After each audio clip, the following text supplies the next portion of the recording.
ونستغفره ونؤمن به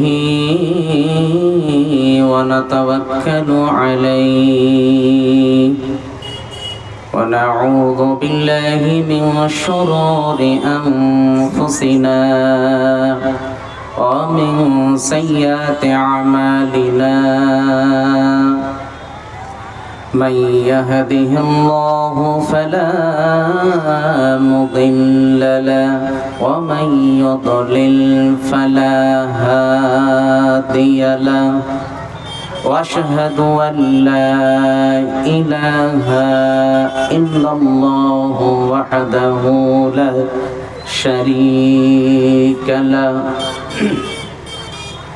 وأشهد أن سيدنا ومولانا محمدا عبده ورسوله الذي أرسله بالحق بشيرا ونذيرا وداعيا إلى الله بإذنه وسراجا منيرا أما بعد فأعوذ بالله من الشيطان الرجيم بسم الله الرحمن الرحيم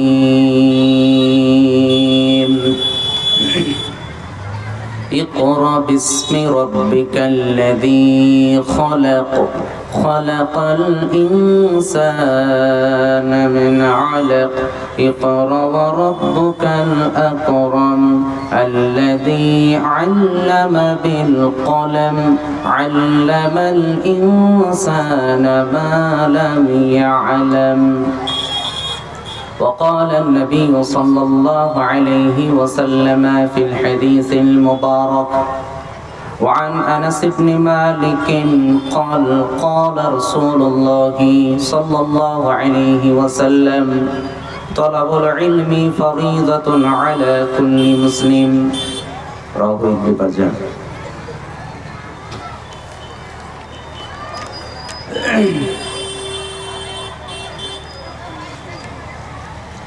সর্বপ্রথম প্রশংসা সে আল্লাহ রব্বুল আলামিনের জন্য, যে আল্লাহ পাক রব্বুল আলামিনের অশেষ রহমতে দীর্ঘ অপেক্ষার পরে আজকে 24শে ফেব্রুয়ারি 2025 সালে আজকের এই তাবলীগি জলসা মাহফিলে বসার যে রব আল্লাহ তাআলা তৌফিক দিয়েছেন, সে রব আল্লাহ রব্বুল আলামিনের শুকরিয়া কৃতজ্ঞতা আদায় করি। আল্লাহ রব্বুল আলামিনের শিখানো ভাষা দিয়ে আমরা পুরুষেরা অন্তরের অন্তরস্থল থেকে উচ্চ কণ্ঠে বলবো, আর মা বোনেরা নিম্ন স্বরে বলবেন। আল্লাহ রব্বুল আলামিনের শিখানো ভাষা দিয়ে সকলে আমরা বলি আলহামদুলিল্লাহ। অতঃপর দরুদ ও সালাম বর্ষিত হোক প্রিয় নবী নবী মুহাম্মদুর রাসূলুল্লাহ সাল্লাল্লাহু আলাইহি ওয়াসাল্লামের উপর। আল্লাহুম্মা সাল্লি আলাইহি আল্লাহুম্মা বারিক আলাইহি। সম্মানিত উপস্থিতি, আমি মহাগ্রন্থ আল কোরআনুল কারীম থেকে কয়েকখানা আয়াত তিলাওয়াত করেছি, তার সাথে সাথে রাসূল সাল্লাল্লাহু আলাইহি ওয়াসাল্লামের একখানা হাদিসও তিলাওয়াত করেছি। উক্ত তিলাওয়াতকৃত কোরআনের আয়াত সমূহ, হাদিস, আরো আনুষঙ্গিক কিছু কোরআনের আয়াত, হাদিস, কিছু বাস্তবতার কথাকে তুলে ধরে আজকে যে আমার টপিক, যে বিষয়, সেটি হচ্ছে দ্বীনি শিক্ষা ও সালাত। এই সম্পর্কে কথা বলবো ইনশাআল্লাহ। ওয়া মা তাওফিকি ইল্লা বিল্লাহ। মূলত আজকে এটা একটি তাবলীগি জলসা। আপনাদের এই এলাকাতে বিভিন্ন মসজিদ এবং মাদ্রাসাকে কেন্দ্র করে তার উন্নতি কল্পে জলসা হয়, হয় কি হয় না? হয়। কিন্তু আপনাদের এই রহমতপুর, ঝিকরহাটি, আপনাদের এই পাকুড় ঝাড়খণ্ডে এখানে তাবলিগি জলসা, মানে এখানে শুধু বক্তারা আসবেন, কোরআন আর সহিহ সুন্নাহর আলোতে আলোচনা করবেন নির্দিষ্ট বিষয়, আপনারা সেগুলোকে শ্রবণ করবেন, আর এখানে আর কোনো কিছু কাজ নেই। আছে নাকি? তো আপনাদের, আমার তো পার্শ্ববর্তী রাজ্য পশ্চিমবঙ্গে বাড়ি, আপনার পাশেই মুর্শিদাবাদে। আপনারা ভালোভাবে জানেন যে আমাদের বিশেষ করে ওয়েস্ট বেঙ্গলে, বাঙালি আলেম ওলামাদের সংখ্যা খুবই কম, খুবই কম। ইদানিং কিছু হচ্ছে, তবে আপনাদের এই পাকুড়ে বিশেষ করে আপনাদের ইলামি বা আপনাদের এলাকায় সব চাইতে বেশি বেশি আলেম আছে না নাই? আজকে যিনি সভাপতি শেখ আমিরুল ইসলাম নজভী হাফিজাহুল্লাহ, উনি আমার উস্তাদ, আমার শিক্ষক। আমার জানা মতে আমার উস্তাদ 18 বছর বয়স থেকে মাদ্রাসায় পড়াচ্ছেন। কত বছর বয়স থেকে বললাম? 18 বছর বয়স থেকে। আমি গল্প শুনেছি শেখের কাছ থেকে, বাচ্চা বয়স থেকে উনি মাদ্রাসায় পড়াচ্ছেন। তাহলে আলহামদুলিল্লাহ, ছোট বয়স থেকে উনি দ্বীনি ইলম জ্ঞান অর্জন করেছেন, আর সেই ইলম জ্ঞান নিয়ে উনি হাজার হাজার, আমার থেকে আরো হাজার হাজার ছাত্র উনি তৈরি করেছেন, আলহামদুলিল্লাহ বলেন। তবে আজকে আপনাদের এখানে আমি এশার যখন আজান হয় তখন আমি ঢুকেছি, খুব মনে বড় ব্যথা লাগলো এই দৃশ্য দেখে আপনাদের। যে আমি যখন এলাম, শেখ উনি আলোচনা করছিলেন, সম্ভবত রফিকুল ইসলাম সাহেব না, উনি আলোচনা করছিলেন, খুব মূল্যবান উনি টপিক নিয়ে আলোচনা করছিলেন। কয়েকজন সামনে বসে, আর বাকি সব ওই মাথা থেকে এই মাথা পর্যন্ত বিভিন্ন খাবার দাবার মনোহারি বিভিন্ন দোকানপাট বসে আছে, আর সেখানে দেখেন এখনো পর্যন্ত ঘোরাঘুরি করছে। আর এগুলোকে সব আমি গাড়িতে করে নিয়ে এসেছি আমার জায়গা থেকে, নাকি কি বলেন আপনারা? যত ছেলে মেয়ে যে রাস্তায় ঘোরাঘুরি করছে, আপনাদের এই যত রকমের মার্কেটে যে দোকানপাট বসে আছে, এই সমস্ত দোকানে যারা ঘোরাঘুরি করছে, এগুলোকে সব আমি ধুলিয়ান থেকে বেঁধে এই জায়গায় নিয়ে এসেছি। এটা সত্য না মিথ্যা? কথা বলছেন না কেন? আজকের যে জালসা তাবলিগি, বিভিন্ন জায়গায় জালসা জুলুস হয়। আচ্ছা বলুন, এই যে জালসা জুলুস করার উদ্দেশ্যটা কি? কোরআন হাদিসের আলোচনা হবে, এই দ্বীনি ইলম জ্ঞান আলোচনা হবে, আর এগুলোকে আপনারা শুনবেন, শুনে জ্ঞান অর্জন করে আপনার আমার জীবনের, ব্যক্তিগত জীবনে যে সমস্ত ভুল ত্রুটি আছে, এগুলোকে ইসলাহ সংশোধন করার লক্ষ্যে উদ্দেশ্যে এই জায়গায় আসা, অন্য কোনো উদ্দেশ্যে। আপনারা আমার কথা বুঝতে পারছেন তো? আপনাদেরকে বলছি, আমি ফোনে বলছি না, আপনাদেরকে বলছি। কথা আমার বুঝতে পারছেন আপনারা? আপনাদেরকে বলছি।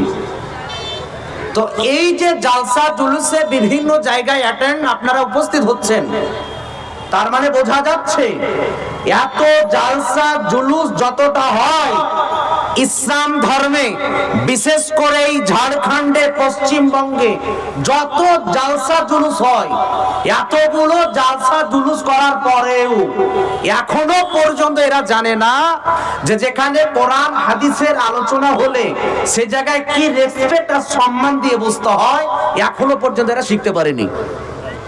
শিখতে পেরেছে? পারেনি। আচ্ছা বলেন, সব চাইতে যে ধর্মের সব চাইতে বেশি এ আনুষ্ঠানিক ভাবে যার প্রচার প্রসার হয়, সেটা ইসলাম ধর্ম নয়? দিন ইসলাম নয়? দিন ইসলাম। আচ্ছা দেখেছেন কোনদিন কোন খ্রিস্টানরা মঞ্চ করে এভাবে তাদের পাদ্রীকে এনে তাদের ওই সমস্ত ধর্মগ্রন্থ নিয়ে তারা আলোচনা করেন, আর তাদের অডিয়েন্স শ্রোতারা শুনে, এভাবে কোনো বৈঠক দেখেছেন আপনারা? দেখেননি। কিন্তু তাদের একটা সিস্টেমেটিকলি তাদের ধর্মের প্রচার প্রসার আছে না নাই? আছে। তো তাদের সেগুলো প্রয়োজন হয় না। আমরা মুসলমান, আমরা প্রয়োজন বোধ মনে করেছি, আর এই সমস্ত জালসা জুলুসগুলো হয় লক্ষ লক্ষ টাকা খরচ করে। বাট এই মুসলমান জাতির লাভ কি হয় এটা আমার জানা নাই। আপনাদের জানা আছে? আছে আপনাদের?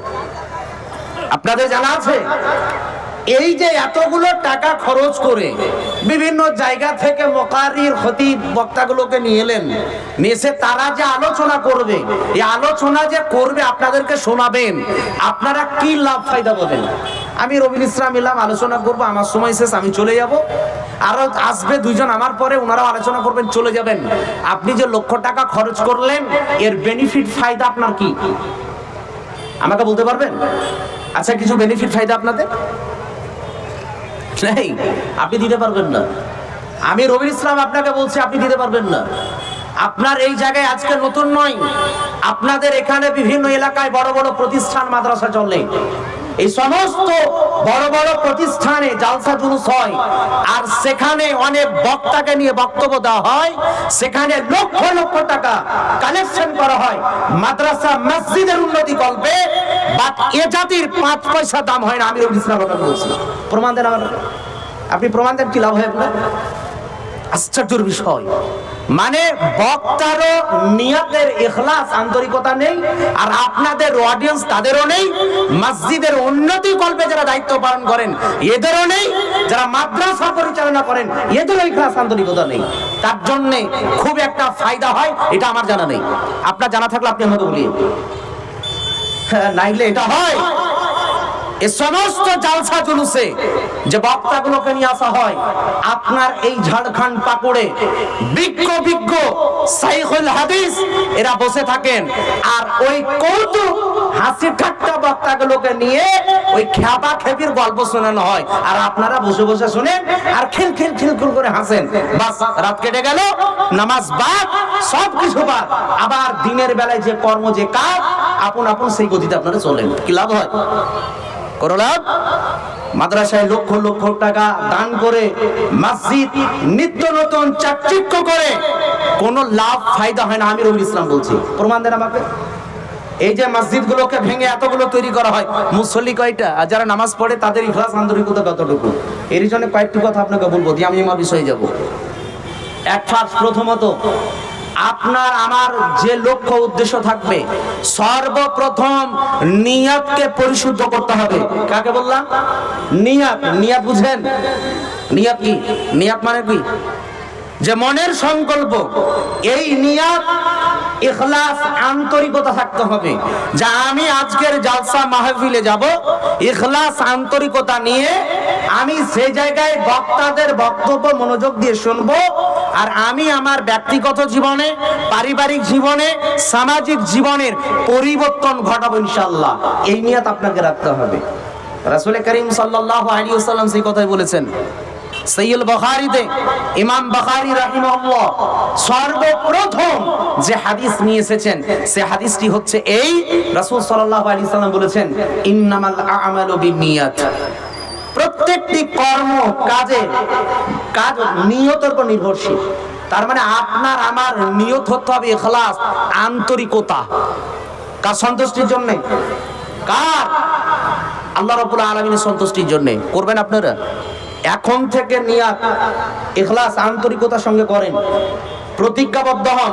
যেখানে যে সমস্ত বক্তা আসবেন, কোরআন সহিহ সুন্নাহর আলোচনা করবেন, সেগুলোকে আমরা শুনতে এসেছি আর আমাদের জীবনের পরিবর্তন ঘটাবো, এই নিয়ত করে জায়গায় বসেছি ইনশাআল্লাহ।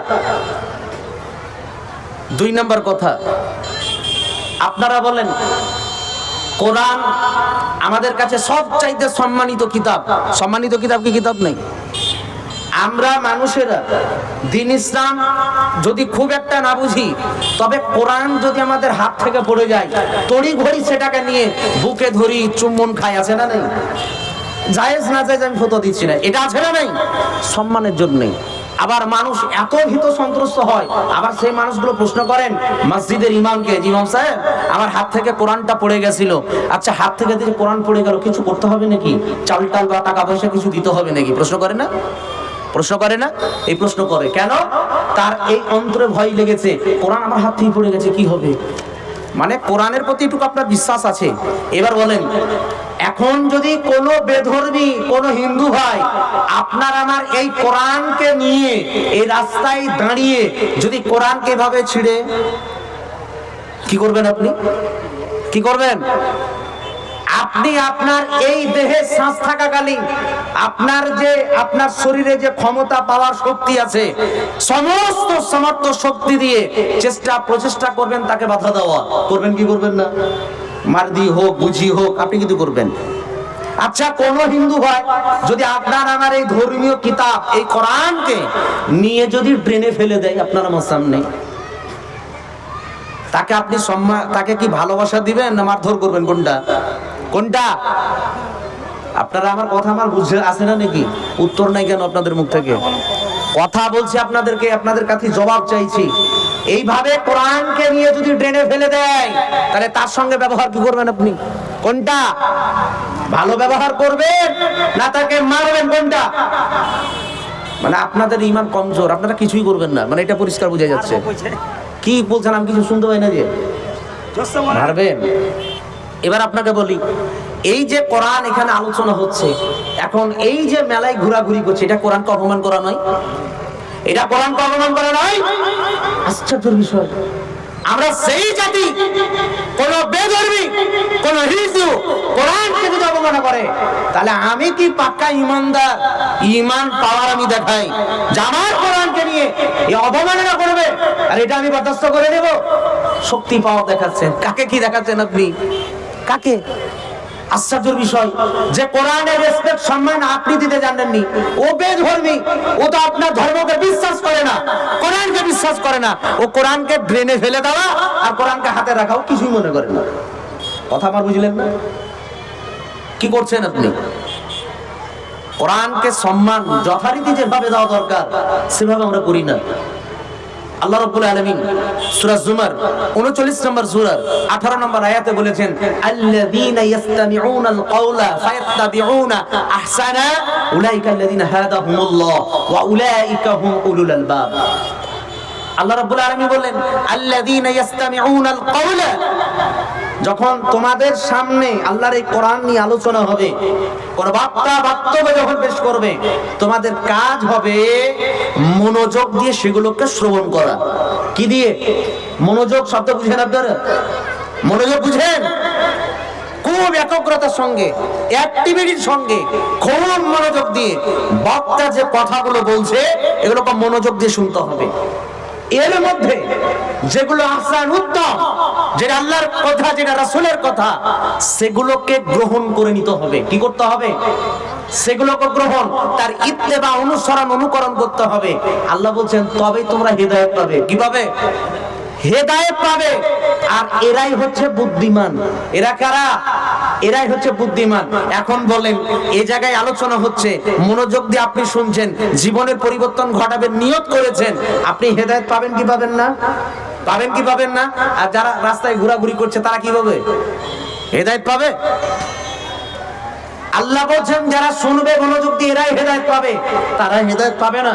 তার মানে তো বুঝেই না কি হেদায়েত পাবে। তাহলে বলেন, এই যে আপনার আমার পরিবারের ছেলে মেয়ে, দেখেন কি ঢঙের বোরখা, এর কথা বলবো, ধৈর্য ধরেন, কি ঢঙের বোরখা, এই যে ঢং ঢং করে হেঁটে এ মাথা থেকে ও মাথা, কখনো মুনহারির দোকানে, জিলাপির দোকানে, আর ওই ফুচকাওয়ালার কাছে, খালি দেখেন গা কি ঢং তাদের। বাবা বোরখা পড়েছে, বোরখা। কাকে কি বুঝাবেন? এখানে দিনের আলোচনা হয় আর ওখানে শরীয়ত বিরোধী কর্মকাণ্ড চলে।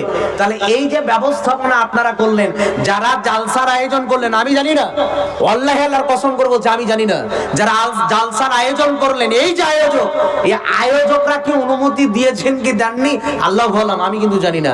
যদি দিয়ে থাকেন এর জবাব কি দিবেন আপনি প্রস্তুত হন। আপনাকে বললাম, কি জবাব দিবেন আল্লাহকে? এটা হাসি ঠাট্টা নয়। একদিকে কোরআন হাদিসের আলোচনা, আর অপর দিকে দেখেন শরীয়ত বিরোধী কর্মকাণ্ড। কি করবেন? হেদায়েত কোথায়, কোন জায়গায় কি হবে আল্লাহু আলাম। বলি, নিয়াত 1 নাম্বার ইখলাস, আন্তরিকতার সঙ্গে করবেন, মনোযোগ দিয়ে কথাগুলো শুনবেন। যারা শ্রোতা অডিয়েন্স তাদের কথা হচ্ছে, যেমন মুমিন ইমানদার আপনারা নিজেদেরকে দাবি করেন, এদের কাজ হচ্ছে যে ক্বালু সামি'না ওয়া আতা'না, তারা বলবে আমরা শুনলাম এবং মেনে নিলাম। আপনারা যেগুলো শুনবেন, আপনারা মানতে কে কে রাজি? 2 হাত তুলে আমাকে দেখান। কারা মানতে মানতে রাজি? 2 হাত তুলে দেখান। যারা হাত তুলবেন না, আমি মনে করবো যে তারা মনে হয় মানবেন না। আর এই যে এই সাইডে যারা দাঁড়িয়েছেন ভাই, যদি আপনাদের শোনার প্রয়োজন মনে করেন যে আমাকে শুনতে হবে, জানতে হবে, এই জায়গায় এসে বসেন। বাকি ওই জায়গায় কেউ দাঁড়াবেন না, বসার জায়গা আছে, আপনারা বসেন। বাকি কেউ দাঁড়িয়ে থাকবেন না ওই জায়গায়। এবার আমি আমার বক্তব্যের দিকে আসি।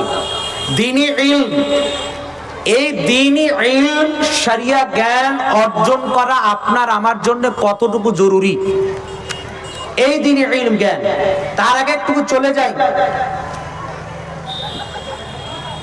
রাসূল সাল্লাল্লাহু আলাইহি ওয়াসাল্লামের আগমনের আগে দীর্ঘ একটি সময় গ্যাপ গেছে নবী রাসূলের আসা, দীর্ঘ একটা সময়। এই যে একটি দীর্ঘ লং টাইম অতিক্রম হয়েছে রাসূল সাল্লাল্লাহু আলাইহি ওয়াসাল্লামের আগমনের পূর্বে, এই যুগ, এই জামানাটাকে বলা হয় জাহেলিয়াতের জামানা। কোন জামানা বলা হয় বললাম? জাহেলিয়াতের জামানা। এই যে জাহেলিয়াত, অজ্ঞতা, আল জাহেলিয়া, এই শব্দটি এসেছে আল জাহাল থেকে, যার অর্থ হচ্ছে অজ্ঞ, মূর্খ, ভ্রষ্টতা। কথা আমার বুঝলেন? অজ্ঞতা, মূর্খতার যুগ। অর্থাৎ রাসূল সাল্লাল্লাহু আলাইহি ওয়াসাল্লামের আগমনের পূর্বে যে সময়, যে যুগ, যে কাল, এই যুগ, এই কালটিকে বলা হয় জাহেলিয়াতের যুগ। এই যে একটি অজ্ঞতা, মূর্খতার যুগ, জাহেলিয়াতের যুগ বলতে কি বোঝায়? কেমন যুগটি ছিল? এটি এমন একটি যুগ, এমন একটি জামানা, যে যুগে, যে জামানায় মানুষদেরকে হাটে বাজারে যেমন পশু, গরু, ছাগল, ভেড়া বিক্রি হয়, সেই যুগ, সেই জামানায় মানুষদেরকে কেনা বেচা করা হতো। কথা আমার বুঝতে পারছেন? এমন একটা যুগ, এমন একটা জামানা, এমন এক যুগ, এমন এক জামানা ছিল, যে যুগে নারীদের কোনো সম্মান, মর্যাদা ছিল না। সেই যুগে, সেই জামানায় মানুষেরা নারীদেরকে তারা ভোগ করত, তাকিয়ে দেখতো না এটা কার মেয়ে, কার বোন, কার স্ত্রী, এটা দেখার কোনো সুযোগ তাদের কাছে ছিল না। তারা তাদেরকে ভোগের জন্য ব্যবহার করত। এমন এক যুগ, এমন এক জামানা, যে যুগে কন্যা সন্তানকে জীবন্ত কবরস্থ করে দেওয়া হতো। এমন এক জাহেলিয়াত, অজ্ঞতার যুগ, যে যুগে মানুষ মানুষকে সম্মান, মর্যাদা দিত না। এমন এক জাহেলিয়াতের যুগ, যে যুগে রাসূল সাল্লাল্লাহু আলাইহি ওয়াসাল্লামের আগমন ঘটেছে। রাসূল সাল্লাল্লাহু আলাইহি সাল্লাম যখন তিনি সিনিয়র হলেন, বুঝতে শিখলেন, তখন তিনি দেখছেন যে এমন একটা জামানা, এমন একটা যুগ, মানুষের আচার আচরণ, ব্যবহার, আখলাক, চরিত্র দেখে রাসূল করিম সাল্লাল্লাহু আলাইহি সাল্লাম মনে করলেন যেটা মানুষের আচরণ, ব্যবহার এমনটা হওয়া উচিত নয়। রাসূল সাল্লাল্লাহু আলাইহি সাল্লাম চিন্তা চেতনা, এ টেন্ডেন্সি, মন মানসিকতা নিয়ে গার হিরাতে তিনি চলে গেলেন। গার হিরাতে ধ্যানে মগ্ন ছিলেন। এক দুইটি দিন নয়, এক দুইটি সপ্তাহ নয়, এক দুইটি মাস নয়, দীর্ঘ ছয়টি মাস সে জায়গায় দীর্ঘ তিনি ধ্যানে মগ্ন ছিলেন। কয় মাস কথা বললাম? 6 মাস। এই 6 মাসের পর মহান রব্বুল আলামিন রমাদান মাসে শবে কদর রাত্রিতে জিবরিল আলাইহিস সালাতু ওয়াস সালামকে প্রেরণ করলেন, পাঠালেন রাসূল সাল্লাল্লাহু আলাইহি ওয়াসাল্লামের নিকটে। রাসূল সাল্লাল্লাহু আলাইহি ওয়াসাল্লাম এসে বললেন, ইকরা।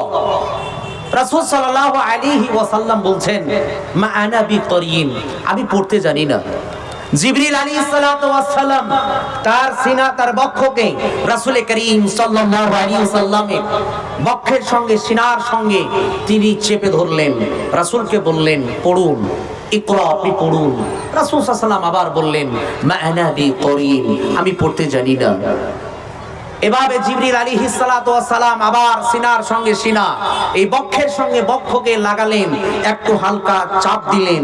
রাসূল সাল্লাল্লাহু আলাইহি ওয়াসাল্লামকে বললেন, ইকরা বিসমি রাব্বিকাল্লাযী খলাক, খলাকাল ইনসানা মিন আলাক, ইকরা ওয়া রাব্বুকাল আকরাম। রাসূল করিম সাল্লাল্লাহু আলাইহি ওয়াসাল্লাম পড়তে লাগলেন, ইকরা বিসমি রাব্বিকাল্লাযী খলাক, খলাকাল ইনসানা মিন আলাক, ইকরা ওয়া রাব্বুকাল আকরাম আল্লাযী আল্লামা বিল কলম, আল্লামাল ইনসানা মা লাম ইয়ালাম। জিবরিল আলাইহিস সালাতু ওয়াস সালাম বললেন, হে নবী আপনি পড়ুন ইকরা বিসমি রাব্বিকাল্লাযী খলাক, পড়ুন আপনি আপনার সেই প্রভু রবের নামে। ইকরা বিসমি রাব্বিকাল্লাযী খলাক, যে রব, যে প্রভু, যে আল্লাহ আপনারে সৃষ্টি করেছেন, সে রবের নামে আপনি পড়ুন। ইকরা বিসমি রাব্বিকাল্লাযী খলাক, খলাকাল ইনসানা মিন আলাক, যিনি মানুষকে সৃষ্টি করেছেন রক্ত পিণ্ড থেকে। ইকরা বিসমি রাব্বিকাল্লাযী খলাক, খলাকাল ইনসানা মিন আলাক, ইকরা ওয়া রাব্বুকাল আকরাম। আপনি আপনার সেই সম্মানিত রবের প্রশংসা করুন। সেই রব, যে রব আপনারে সৃষ্টি করেছেন, যে রব আল্লাহ তাআলা মানুষকে শিক্ষা দিলেন যা মানুষ জানতো না। এই আয়াতগুলোকে নাজিল অবতীর্ণ করে দিলেন রাসূল সাল্লাল্লাহু আলাইহি সাল্লাম। তিনি খাদিজা রাদিয়াল্লাহু তাআলা আনহার কাছে দৌড়ে গেলেন, আর নবীজি বলছেন জাম্মিলুনি জাম্মিলুনি, আমাকে চাদর দাও, চাদর দিয়ে আবৃতি করে দাও, চাদর দিয়ে ঢেকে দাও। বিশ্বনবী সাল্লাল্লাহু আলাইহি সাল্লামের উপর সর্বপ্রথম এডুকেশন, শিক্ষা নাজিল অবতীর্ণ হলো। তার মানে আল্লাহ রাব্বুল আলামিন জানিয়ে দিলেন মানুষের জীবনে সর্বপ্রথম এডুকেশন, শিক্ষার প্রয়োজন আছে। তার মানে জাহেলিয়াত, অজ্ঞতাকে দূর করার জন্য ইলম, শিক্ষা, এডুকেশনের প্রয়োজন আছে, আছে না নাই? আল্লাহ রাব্বুল আলামিন নাজিল অবতীর্ণ করলেন সর্বপ্রথম মুহাম্মদ সাল্লাল্লাহু আলাইহি সাল্লামের উপরে। সেই নবী সাল্লাল্লাহু আলাইহি সাল্লাম সেই ইলম, শিক্ষা নিয়ে মক্কা নগরীর জাহেলিয়াত, অজ্ঞতা, সেই সমস্ত অজ্ঞতা, বর্বরতা, নিষ্ঠুরতাকে দূর করেছিলেন কি করেননি? যে যুগে মানুষেরা নারীদের সম্মান মর্যাদা দিত না, সেই যুগে রাসূল করিম সাল্লাল্লাহু আলাইহি সাল্লাম এই কোরআনুল কারীম দিয়ে মানুষদেরকে সেই ইলম, জ্ঞান দিয়ে জাহেলিয়াত, অজ্ঞতাকে তিনি দূর করেছিলেন। সেই জাহেলিয়াত, অজ্ঞতাকে তিনি দূর করেছিলেন মহাগ্রন্থ কোরআনুল কারীমের এই ইলম, এই শিক্ষা দিয়ে। আল্লাহ রাব্বুল আলামিন সূরা ইব্রাহিমের প্রথমে জানিয়েছেন আলিফ লাম রা কিতাবুন আনজালনাহু ইলাইকা লিতুখরিজান নাসা মিনাজ যুলুমাতি ইলান নূর। আল্লাহ রাব্বুল আলামিন বললেন আলিফ লাম রা, এটি হুরুফে মুকাত্তিআত, এর অর্থ আল্লাহু আ'লাম, আল্লাহই বেশি ভালো জানেন।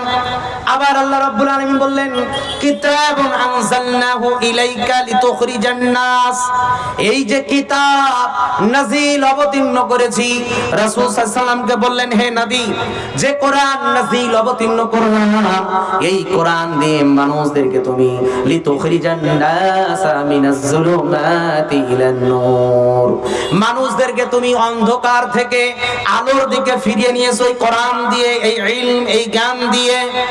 আল্লাহ রাব্বুল আলামিন বিশ্বনবী মুহাম্মদ সাল্লাল্লাহু আলাইহি ওয়াসাল্লামকে জানিয়ে দিলেন যেই কোরআন দিয়ে, যে ইলম দিয়ে, যে শিক্ষা দিয়ে রাসূল করিম সাল্লাল্লাহু আলাইহি ওয়াসাল্লাম মক্কা নগরের মূর্তি পূজাকে তিনি দূর করেছিলেন কি করেননি? সেই নবী এই কোরআনের দাওয়াত দিয়ে, এই ইলম, এই জ্ঞান দিয়ে, এই ইলম কতটা জরুরি, কতটা গুরুত্ব সেটা আপনাকে বলছি। এই ইলম, এই জ্ঞান দিয়ে রাসূল করিম সাল্লাল্লাহু আলাইহি সাল্লাম মক্কা নগরের জাহেলিয়াত, অজ্ঞতা, বর্বরতাকে তিনি দূর করেছিলেন। আজও ইতিহাস সাক্ষ্য রয়েছে যে রাসূল করিম সাল্লাল্লাহু আলাইহি সাল্লাম তিনি যখন এই দ্বীনি ইলম, জ্ঞান দিয়ে মক্কা নগরে দাওয়াত, প্রচার প্রসার করে নারীদের সম্মান দিয়েছিলেন এই ইলম, এই জ্ঞান দিয়ে, যা জাহেলিয়াত, অজ্ঞতাকে তিনি দূর করেছিলেন। করেন কি করেননি? তিনি করেছিলেন। আজও পর্যন্ত আপনি আমি যদি আপনার আমার এই সামাজিকের জাহেলিয়াত, অজ্ঞতা, এগুলোকে দূর করতে চাই, তাহলে এই দ্বীনি ইলম, এই জ্ঞানে অতীব জরুরি, আছে না নাই? এবার বলেন আমাদের সমাজে জাহেলিয়াত, অজ্ঞতা আছে না নাই? আছে। কেমন জাহেলিয়াত, অজ্ঞতা দেখেন আপনি। জাহেলিয়াত, অজ্ঞতার কথা বলতে গিয়ে রব্বুল আলামিন ওই নারীদের কথা বলেছেন ওয়াকরনা ফি বুয়ুতিকুন্না ওয়ালা তাবাররাজনা তাবাররুজাল জাহিলিয়াতিল উলা। আল্লাহ রাব্বুল আলামিন বলেছেন নারীদেরকে সম্বোধন করে, এ নারীরা তোমরা বাড়ির মধ্যে সীমাবদ্ধ থাকো, বাড়ির বাইরে বিনা কারণে বিনা প্রয়োজনে বাড়ির বাইরে হয়েও না। আর জাহেলিয়াতের যুগের নারীদের মতো নিজেদেরকে প্রদর্শন করে বেড়াইও না। কথাকার আল্লাহ রাব্বুল আলামিনের এবার বলেন আজকে বর্তমান যুগের নারীরা সেই জাহেলিয়াত নারীদের মতো নিজেদের সাজুগুজু ঢং ঢিলা করে এই জাহেলিয়াত নারীদের মতো ঘোরাঘুরি করছে, আছে না নাই? আছে না?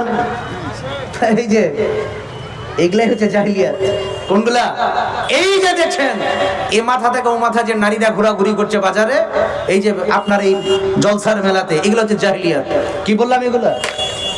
আপনাকে বলি জাহেলিয়াতের অপোজিটই হচ্ছে ইসলাম। কি বললাম? জাহেলিয়াতের অপোজিট, বিপরীত হচ্ছে ইসলাম। যে জায়গায় ইসলাম থাকবে সেই জায়গায় জাহেলিয়াত থাকবে না। মক্কা নগরে ইসলাম এসেছে, জাহেলিয়াত দূর হয়েছে। হয়েছে কি হয়নি? এখন বলছেন এইদিকে ইসলাম, এইদিকে যারা এসেছে তার মানে জাহেলিয়াত থেকে দূরে আছে, আর ওইদিকে যারা আছে এখনো জাহেলিয়াতে পড়ে আছে, মানে ওই জায়গায় ইসলাম নেই। ইসলামের বাইরে সব ঘোরাঘুরি করছে, সব ইসলামের বাইরে ওগুলা। এবার বলেন সম্মানিত মা বোন, আপনাদের ভিতরে এটা আছে না নাই? জাহেলিয়াত নারীদের মতো ঘোরাঘুরি। আপনাকে বলছি দ্বীনি ইলম কতটা গুরুত্ব দিয়ে শেষে সালাতের কথা আপনাকে বলবো ইনশাআল্লাহ, অনেক সময় আমার হাতে।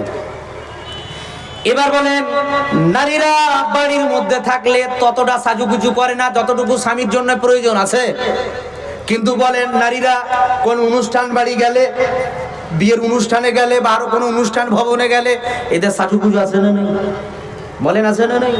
আত্মীয় স্বজনের বাড়ি যাবে, ওদের এত সাজুগুজু বাহার, ওই আসকারা টাস্কারা মাস্কারা যত কিছু আছে, মোটামুটি এই মুখ চোখ আর এই ঠোঁট আর এই গালে যে লেবেলটা লাগায় মিনিমাম 200 টাকা খরচ করে। আছে না নাই? হাই হাই হাই, এখানে খালি এখানে খরচ, বাকি কথা আপনাকে বললাম না। এবার খালি গায়ের পোশাকটা দেখেন, ওর যে একটা চাদর নিয়েছে বললেন, পিনপিন একটা চাদর, মার্কেটে ওদের জন্য ভালো চাদর খুঁজে পাওয়া যায় না, আপনাদের বউদের জন্য একটা বড় চাদর, মোটা যে চাদর নিব বইয়ের এই শরীরকে ঢাকার জন্য নাই, খালি পাতলা পিনপিনানি চাদর মার্কেটে খালি খুঁজেন, টর্চ লাইট দিয়ে খুঁজতে হবে, বড় চাদর মোটা চাদর পাওয়া যায় না। সাজা ওই ছিটগুলো কিনে চাদর তৈরি করতে হয় আমাদের স্ত্রীদের জন্য। আপনাদের স্ত্রীর জন্য কি কিনেন এটা আমি বলবো না, তবে কার স্ত্রী ওটা পড়ে বেড়াই সে মিলিয়ে নেবেন। পাতলা পিনপিনানি চাদর, যে চাদরটা নিয়েছে খালি আর এই জায়গায় থাকে না, খালি পিছন দিকে চলে যায়, আর পিঠও পেট ফাঁকা, পিঠ ফাঁকা, আর এই লেভেলটাও ফাঁকা। আর বিস্তারিত বলবো না, আছে না নাই? এ ঢং ঢিলা কিসের? সম্মানিত মা বোন, আপনাকে বলছি আপনার এই যে পোশাক, আল্লাহ রাব্বুল আলামিন সেই কথা বললেন জাহেলিয়াত নারীদের মতো নিজেদেরকে প্রদর্শন করো না। কিন্তু জাহেলিয়াতের মতো বর্বরতার মতো নারীদের মতো এই ফ্যাশন, খোলা এলোমেলো পোশাক পরে মার্কেট আর অনুষ্ঠান ভবনে আছে না নাই? এরা তো তারা। তাহলে বলেন এরা তো আবার বলে আমরা 5 ওয়াক্ত নামাজ পড়ি আর ফ্যাশনের বোরখা। খালি দেখেন আপনি রেস্টুরেন্ট আর পার্কে গিয়ে খোঁজ দেখেন, বোরখা পরে মুসলমান পরিবারের মেয়েরা আছে না নাই? কি কার্যকলাপ করছে খালি সোশ্যাল মিডিয়া খুলে দেখেন। এগুলা হচ্ছে জাহিলিয়াত। আর একটা আপনাকে বলি, এই যে মোবাইল, এই মোবাইলে দেখবেন বিভিন্ন ভিডিও ক্রিকেটার আছে যারা ছোট ছোট রিলস ভিডিও বানায়, আছে না নাই? এরা হচ্ছে ফেমাস এখনকার, এত ফেমাস, এদের জন্য এরকম স্টেজ তৈরি করা হয়, অ্যাওয়ার্ড দেওয়া হয় কিসের? ও গালিতে এত ফেমাস, আর এই লুচ্চা নোংরামি কথাতে এত ফেমাস, যাদের জন্য স্টেজ তৈরি করে তাদেরকে আবার এভাবে অ্যাওয়ার্ড দেওয়া হয়। অমুক আর তমুক, আছে না নেই? এগুলো হচ্ছে শিক্ষার নামে জাহিলিয়াত, আছে না নেই? আপনাদের ঝাড়খণ্ডের একজন আছে খুব ফেমাস, ও আবার গালি দিতে ফেমাস, গালি। আস্তাগফিরুল্লাহ। এটা মুসলমান পরিবারের সন্তানের হওয়া উচিত, অথচ তারা মুসলমান পরিবারের সন্তান। আবার দেখেন এক ধাপে গেম নারীরা ভিডিও বানাতে বানাতে এরা দেখছে ভিউ বাড়াতে হবে, ডলার ইনকাম করতে হবে, তখন আর শরীর ঢাকা নয়, যে যত খুলবে তত ভিউ বাড়বে, আছে না নাই? এগুলো হচ্ছে জাহলিয়াত। দ্বীনি ইলম জ্ঞান অর্জন করা কতটা জরুরি এই জাহলিয়াত অজ্ঞতাকে দূর করার জন্য, যা রাসূল করিম সাল্লাল্লাহু আলাইহি সাল্লাম বলেছেন। ওয়ান আনাস ইবনে মালিক রাদিয়াল্লাহু আনহু قال قال رسول الله সাল্লাল্লাহু আলাইহি ওয়াসাল্লাম, আনাস বিন মালিক রাদিয়াল্লাহু তাআলা আনহু বর্ণিত, তিনি বলেন রাসূল সাল্লাল্লাহু আলাইহি ওয়াসাল্লাম বলেছেন, তলাবুল ইলমি ফরিদাতুন আলা কুল্লি মুসলিম, প্রত্যেক মুসলমানের জন্য তলব করা, দ্বীনি ইলম অন্বেষণ করা, খোঁজা তাদের জন্য ফরজ। কে বলেছেন? রাসূল করিম সাল্লাল্লাহু আলাইহি সাল্লাম। দ্বীনি ইলম জ্ঞান অর্জন করা ফরজ, এই জন্য জাহেলিয়াত এই অজ্ঞতা বর্বরতাকে দূর করার জন্য। কতটুকু ইলম অর্জন করবেন আপনি? যতটুকু ইলম অর্জন করলে জাহেলিয়াত অজ্ঞতাকে আপনি আমি দূর করতে পারবো। এবার বলেন, আপনার আমার পরিবারে শিরিক নামে গুনাহ আছে না নেই? গুনাহ আছে না নাই? শিরিক, আপনারা এই এলাকার মানুষ শিরিক করেন, শিরিকের গুনাহ নাই? আপনারা বলছেন আমরা আহলে হাদিস, আমরা হচ্ছে আহলে হাদিস, সলফে সলেহিনদের সালাফদের অনুসারী, এটা দাবি আমাদের নাকি?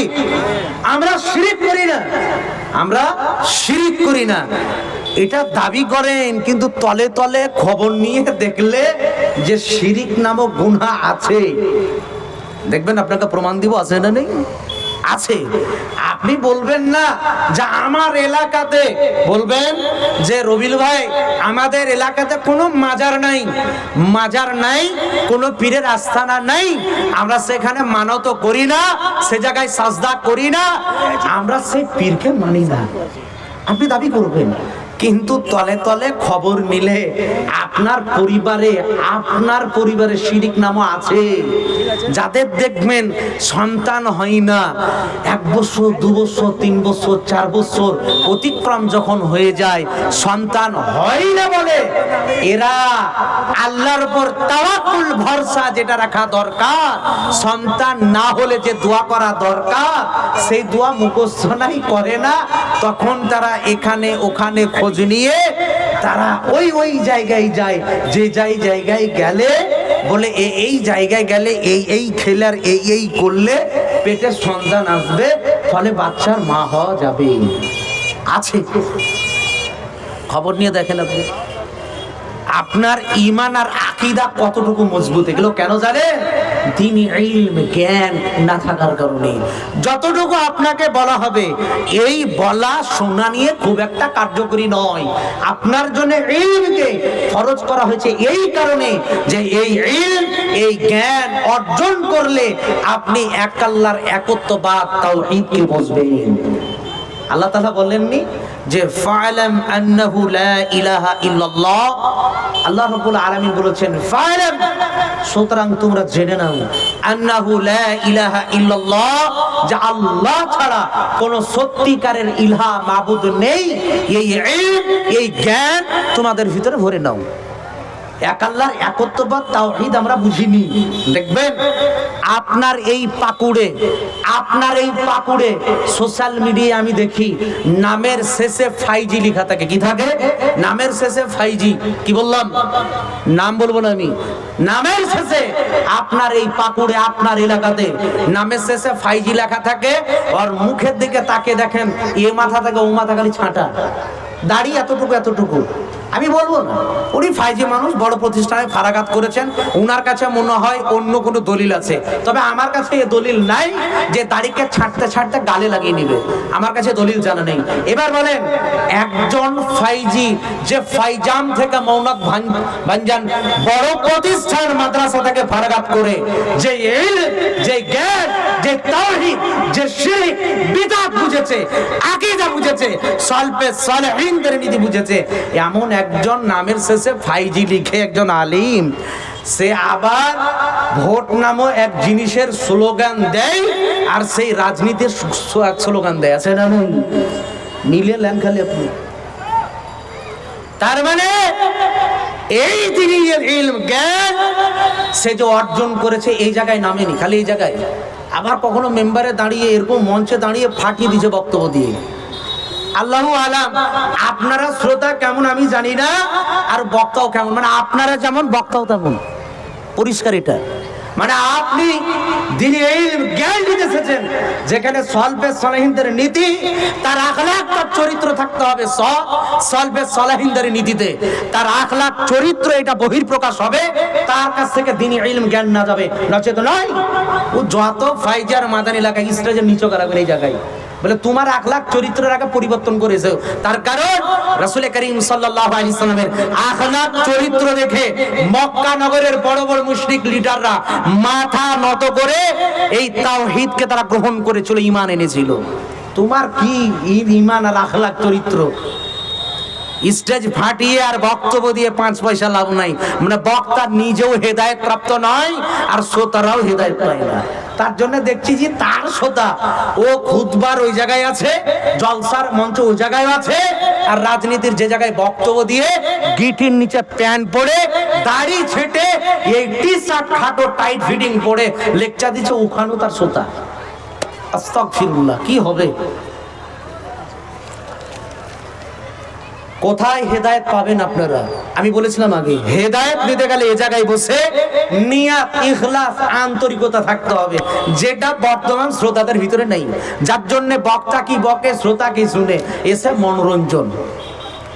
না তো ওই খেপা খেপির বক্তব্য দিয়ে বক্তা বক্তব্য দেয় আর খিলখিল খিলখিল করে শ্রোতাও হেসে পাগল, বক্তা হেসে পাগল। বক্তা বক্তব্য দিয়ে মাল এখানে ঢুকিয়ে নিল, বক্তা টমটম টমটম করে চলে গেল। আপনার লাভ কি? আপনার কি লাভ? এই জন্য জবাব বক্তাকেও দিতে হবে, আপনার মতো শ্রোতাকেও দিতে হবে। আপনারা পারবেন এই সমস্ত বক্তাদেরকে বয়কট করে স্টেজের নিচে নামান, বলে তুমি দিনই ইলম জ্ঞান আগে নিয়েছো, তারপরে আমাদেরকে দিতে আসিও, তার আগে নয়। রাসূল করিম সাল্লাল্লাহু আলাইহি সাল্লাম এই দিনই ইলম জ্ঞান ফরজ করেছেন। যা রাসূল করিম সাল্লাল্লাহু আলাইহি সাল্লাম এই জন্য ফরজ করলেন যাতে জাহেলিয়াত, অজ্ঞতা, এই বর্বরতা দূর হয়। যে জাহেলিয়াত, অজ্ঞতা এখনো পর্যন্ত দূর হয়নি, এই দিনই ইলম জ্ঞানকে খুব একটা প্রয়োজন মনে করিনি। এবার আপনি দেখেন সাহাবে কেরামদের জীবনী উঠান, সাহাবে কেরামরা এই দ্বীনি ইলম জ্ঞানকে কতটুকু গুরুত্ব দিয়ে আপনি বর্তমান সময়ে বলবেন যে আমি দ্বীনি ইলম জ্ঞান অর্জন করতে পারি না ব্যস্ততার কারণে। আবার বলবেন এই বয়সে সে কি করে কোরআন হাদিসের জ্ঞান নিব? এবার বলেন সাহাবে কেরামরা যারা দ্বীন ইসলাম গ্রহণ করেছিলেন সবাই কি ওই বাচ্চা বয়সে দ্বীন ইসলাম গ্রহণ করেছিলেন? বাচ্চা বয়সে সাহাবে কেরামদের জীবনী উঠিয়ে দেখেন, কেউ 70, কেউ 40, কেউ 45, কেউ 50, কেউ 55, কেউ 60, কেউ 70 বয়সে এই ইসলামকে গ্রহণ করেছিলেন। আর ইসলামকে গ্রহণ করে তারা দ্বীনি ইলম জ্ঞান অর্জন করেছিলেন। ফলে একজন মুফাসসির হয়েছিলেন, মুহাদ্দিস হয়েছিলেন। অন্যি তাদের জীবন উঠিয়ে দেখেন সাহাবে কেরামরা কি করেছিলেন। সাহাবে কেরামরা এই কোরআন হাদিসের ইলম, সেই যুগে তাদেরও বিবি বাচ্চা ছিল, তাদেরও সংসার ছিল, ব্যবসা বাণিজ্য ছিল, হাজারো ব্যস্ততা থাকার পরেও দ্বীন ইসলাম জ্ঞানকে অর্জন করেছিলেন। আপনি আমি পারবো না? এখন আপনাকে যদি বলেন, আমি এখনই প্রশ্ন করি, আপনাদেরকে প্রশ্ন করছি, বলুন আপনারা কারা কারা কোরআনকে তেলাওয়াত করতে জানেন? দুই হাত তুলে দেখান তো আমাকে। কারা কারা? আল্লাহকে সাক্ষী রেখে দুই হাত তুলে দিলেন। কারা কারা কোরআনকে তেলাওয়াত করতে জানেন? হাত নামান। অধিকাংশ মানুষ কোরআনকে তেলাওয়াত করতে জানেন না। অথচ আপনার প্রতি কোরআন জ্ঞান অর্জন করা, কোরআনকে তেলাওয়াত করা আপনার প্রতি ফরজ করেছেন রাসূল করিম সাল্লাল্লাহু আলাইহি ওয়াসাল্লাম। করেননি? তাহলে এবার বলেন, আপনাকে যদি প্রশ্ন করা হয় যে আপনি কোরআন কেন জানেন না? যাদের এখন দাড়ি পাকা আমি দেখছি, এখন আপনার 60+ বয়স হয়ে গেছে, 60+, এই বয়সে এসেও আপনি কোরআনকে তেলাওয়াত করতে জানেন না। আপনাকে যদি প্রশ্ন করা হয় আপনি কেন জানেন না, আপনি বলবেন কাজে কর্মে ব্যস্ততার কারণে আমি কোরআনকে তেলাওয়াত করতে জানি না। লজ্জা থাকা দরকার, লজ্জা থাকা দরকার আপনার, যে আপনি এই বয়সে এসে কোরআনকে সাধারণত শুধু খালি এই তেলাওয়াত করতেই জানেন না, কোরআনের অর্থ তাফসীর তো দূরের কথা, এটা দূরে ফেললাম, ওই জায়গায় ফেলে দিলাম, এই জায়গায় ধরি যে কোরআনকে তেলাওয়াত করতে আপনারা 99% মানুষ জানেন না। তার মানে কোরআনকে তেলাওয়াত করতে হবে, শিখতে হবে, এটা আবশ্যকতা, এটা আপনি প্রয়োজন মনে করেন। প্রয়োজন মনে করেছেন আপনি? অথচ সাহাবে কেরামদের জীবনী দেখলে, সাহাবে কেরামদের মধ্যে জীবনী পাওয়া যায়, তাদের স্লোগান, তাদের বক্তব্য ছিল জাল হানি আল হানিফ বিস সাওয়াক, বলা হয়েছে যে তারা মনে করতেন যে আমরা বাজারে গেলে হয়তো আমার এই ইলম, আমার এই জ্ঞান, আমার এই হাদিস, এর তাফসীর আমার ছুটে যাবে। বাজারে গেলে, অপ্রয়োজনে গেলে, প্রয়োজনে যাবে বিষয়টা আলাদা। আর আপনি দেখেন এই জায়গায় এত ব্যবস্থা সুন্দর করা হয়েছে, বাজার মার্কেট এভাবে ঘোরাঘুরি করছেন, প্রয়োজনীয় মনে করেন না। ইমাম হাম্বল রাহিমাহুল্লাহ তিনি দাস দিচ্ছেন, তার ছাত্ররা হঠাৎ একসময় উঠে চলে গেল হাতি দেখতে। একজন ছাত্র বসে থেকে গেল, তিনি জিজ্ঞেস করছেন যে তুমি কি হাতি ইতিপূর্বে দেখেছো? তিনি বলছেন আমার এলাকায় হাতি নেই, আমি কোনোদিন হাতি দেখিনি, আর হাতি কেমন সেটাও জানি না। তুমি গেলে না কেন? বলে আমি হাতি জায়গায় দেখতে আসিনি, আমি এ জায়গায় জ্ঞান অর্জন করার জন্য এসেছি। সুবহানাল্লাহ বলবেন না? কতটুকু তারা প্রয়োজন মনে করেছিলেন। আর আপনি মনে করেছেন আপনার নিয়ত এখানে রহমতপুর বাগান মানুষেরা, জিগোরাটি মানুষেরা জালসার আয়োজন করেছে, জালসা হবে, বক্তারা বক্তব্য দিবে, কিছু হাসাবে, কিছু কাঁদাবে, গজল শোনাবে, কিছু আর কিছু করবে, বাজারে মার্কেটে একটু ঘোরাঘুরি করব, কিছু জিলাপি কিনবো, মিষ্টি কিনবো, বাস চলে যাবে। তারা আপনি এটাকে খুব একটা গুরুত্ব প্রয়োজন মনে করেননি, এটাকে যে দ্বীনি ইলম জ্ঞান অর্জন করার স্থান জায়গা এটা আপনি মনে করেননি, যার জন্য এই ইলম জ্ঞান অর্জন করাটাকে খুব একটা প্রয়োজন মনে করেননি আপনি। এই জন্য জাহেলিয়াত, আপনার সামাজিক জীবনে কয়েকটা জাহেলিয়াতের কথা বললাম। এবার আপনাকে বলি আমি যে এই দ্বীনি ইলম জ্ঞান আপনার আমার জন্য ফরজ করা হয়েছে, যতটুকু জ্ঞান অর্জন করলে এক আল্লাহর তাওহীদ আমরা বুঝতে পারবো। তাওহীদ আমরা জানি না, বুঝি না, যার জন্য খুব একটা বিশ্বাস নাই। এর জন্য তাওহীদকে সঠিকভাবে না বোঝার কারণে একবার মসজিদে যায়, একবার মাজারে যায়, আবার কখনো চলে যায় রাজনৈতিক দলের নেতাদের ওই সমস্ত রাজনৈতিক মঞ্চে ওই জায়গায় গিয়ে বক্তব্য শুনি, আর তাদের দেওয়া স্লোগানও এভাবে বনবন বনবন করে আমরা দিই। মাথা গরম স্লোগান আছে না? মানে আপনি এখনো পর্যন্ত তাওহীদ বুঝেননি, আপনার আকীদা, আপনার বিশ্বাস কি এটা আপনি জানেন না, যেটা আল্লাহ রাব্বুল আলামিন বলেন ফা'লাম আন্নাহু লা ইলাহা ইল্লাল্লাহ। সুতরাং তুমি জেনে নাও, তুমি এই জ্ঞানটা নিয়ে নাও যে আল্লাহ ছাড়া সত্যিকারের কোনো ইলাহা মাবুদ নাই, যেটা আল্লাহ রাব্বুল আলামিন বললেন। আশ্চর্যের বিষয়, আল্লাহ যে সত্যিকারের মাবুদ ইলাহ এটা আমরা ঠিক একটা বুঝিনি, তাওহীদকে আমরা বুঝি না, যার জন্য এই সমস্ত জাহেলিয়াত, শিরক, বর্বরতা আমাদের ভিতরে দেখা যায়। ওই যে আপনাকে বললাম, আপনি বলবেন যে আমি আহলে হাদিস, আমি শিরক করি না। তো আপনি যদি শিরক না করেন তাহলে ওই রাজনৈতিক দলের নেতাদের পিছনে ওই যে স্লোগান দেন, তাহলে এটাকে আপনি কি বলবেন? এটা কি শিরক নয়? এটা শিরক নয়। এই যে শিরক, এটা আহলে হাদিস পরিবারে দেখবেন অধিকাংশ বক্তা এই জায়গায় আসে, বক্তব্য দেয়, আপনাকে মাজার সম্পর্কে বলে, পীর সম্পর্কে বলে, কিন্তু ওই সম্পর্কে খুব একটা কথা বলে না, যার জন্য বড় বড় দাড়ি, মাথায় টুপি, তার সত্ত্বেও ওই সমস্ত মঞ্চে তাদেরকে দেখা যায়। যা শিরকের স্লোগান দেয়, আল্লাহ বিরোধী স্লোগান দেয়, সেই স্লোগানের সঙ্গে আমরাও মিলে গিয়ে ওই সত্য মিথ্যা সংমিশ্রণ ঘটিয়ে আমরাও দিই। মসজিদে আমরা সিনা উঁচু টান টান করে বলি আমরা আহলে হাদিস, আমরা শিরক করি না, মানে মাজারে যাই না, মনে করি আমরা শিরক করি না। এই যে জ্ঞান আল্লাহ রাব্বুল আলামিন সূরা ইব্রাহিমের মধ্যে বলেছেন 2 নম্বর আয়াতে, আপনাকে যেটা বললাম যে কোরআনকে নাযিল অবতীর্ণ করেছেন যাতে করে রাসূল তুমি এই কোরআন দিয়ে, এই ইলম দিয়ে, এই জ্ঞান দিয়ে, এই জ্যোতি দিয়ে তুমি মানুষদেরকে জুলুমাত থেকে নূরের দিকে, তাওহীদের দিকে যেন নিয়ে আসতে পারো। জুলুমাত দিয়ে এখানে শিরক, বিদআত, কুসংস্কার বোঝানো হয়েছে।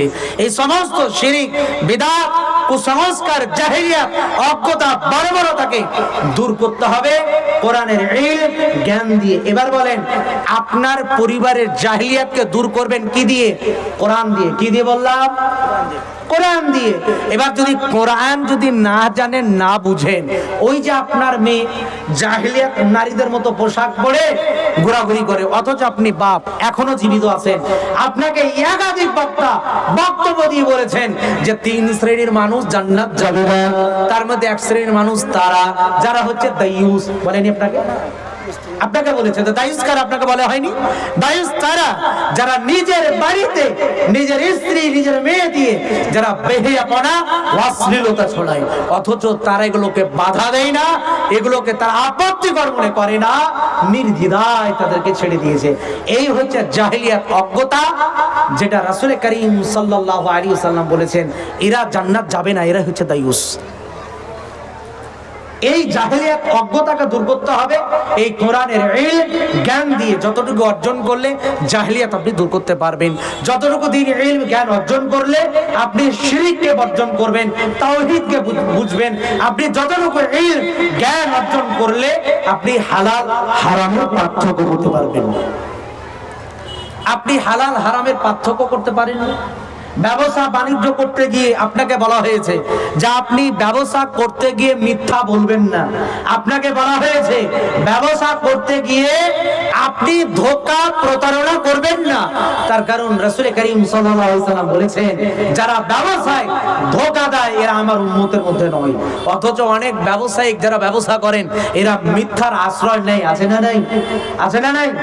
যারা ব্যবসায়িক ব্যবসা করে অথচ তারা ধোঁকা দেয়, প্রতারণা করে ব্যবসা করে, আছে না নেই? অথচ এরা মুসলিম, দেখবা অনেক এ বড় বড় দাড়ি, অথচ ব্যবসা করে মিথ্যার আশ্রয় নিয়ে। মানুষকে ব্যবসা করতে গিয়ে কাস্টমার খরিদ্দারকে এরা ঠকায়, ধোঁকা দেয়, প্রতারণা করে, অথচ সে আবার হজ করে হাজী সাহেব, আছে না? আপনার এলাকায় হয়তো নাই, আপনার এলাকায় নাই, তবে আমাদের এলাকায় আমি জানি, আমি দেখেছি বড় বড় ব্যবসায়ী মিথ্যার আশ্রয় নিয়ে এরা মানুষদেরকে ধোঁকা দেয়, মিথ্যার আশ্রয় নিয়ে তারা ব্যবসা করে। যতটুকু তারা জানলে, যতটুকু তারা বুঝলে, যতটুকু এই জ্ঞান অর্জন করলে তারা জাহেলিয়াত অজ্ঞতাকে দূর করতে পারবে, যা রাসূল করিম সাল্লাল্লাহু আলাইহি ওয়াসাল্লাম বলেছেন। ব্যবসা করতে গিয়ে ধোঁকা, প্রতারণা, এরা মুসলমান জাতি 5 ওয়াক্তের নামাজ পড়ে, তা সত্ত্বেও এরা ব্যবসা বাণিজ্যে ধোঁকা দেয়। যতটুকু ইলম জ্ঞান অর্জন করলে ব্যবসায় হালাল হারামে এরা পার্থক্য করতে পারবে।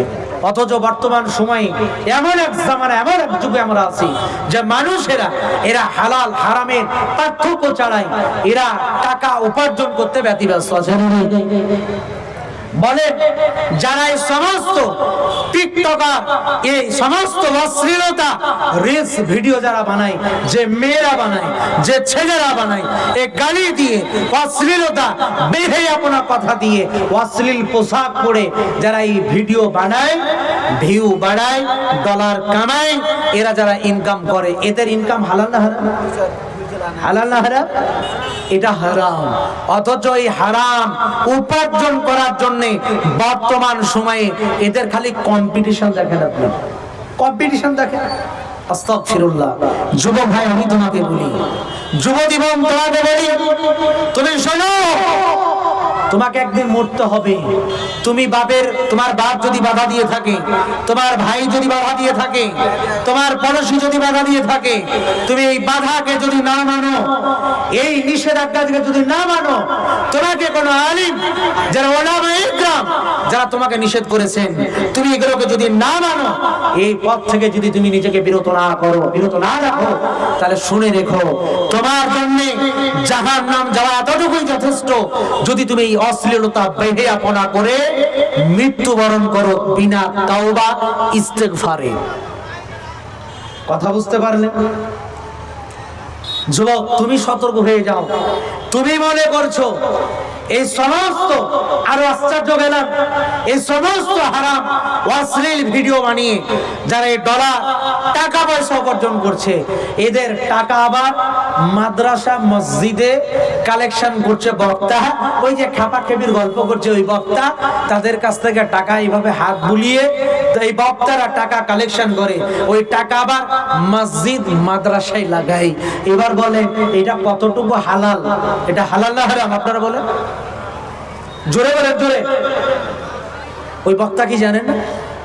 যে বক্তা নিজেকে আলেম দাবি করে সে কি জানে না এটা হারাম, অথচ তাকে নিষেধ না করে, না বর্জন করে ও তো মনে করবে যে আমার এই টাকা মসজিদ মাদ্রাসায় লাগছে, তার মানে ওদের বলা কাজ বলছে, মানে এটা হালাল, মানে আমি বাড়ি করি, গাড়ি করি, আর হাইফাই স্টাইল চাকচিক্য জীবন আমি করি, এটা হালাল।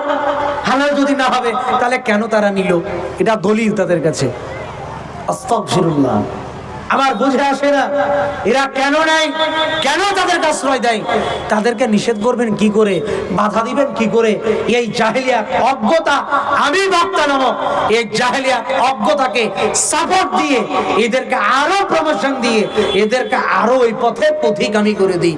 অথচ আমার উচিত ছিল তার টাকাকে বর্জন করা, তাকে বয়কট করা, কিন্তু আমি করলাম না। কেন? কিছু টাকা দিয়েছে, টাকা নেওয়াটাই আমার উদ্দেশ্য। ইসলামে যে হালাল হারামের বিধান দিয়েছে এটা আমার কাছে খুব একটা গুরুত্ব, খুব একটা আমার প্রয়োজন নয়, এটাই মনে করি। সম্মানিত উপস্থিতি, এর জন্য দ্বীনি ইলম, দ্বীনি জ্ঞান অর্জন করা আপনার আমার জন্য আবশ্যিক, যেটা ফরজ রাসূল করিম সাল্লাল্লাহু আলাইহি সাল্লাম করেছেন। অতএব আপনার আমার উচিত হচ্ছে দ্বীনি ইলম, জ্ঞান অর্জন করা।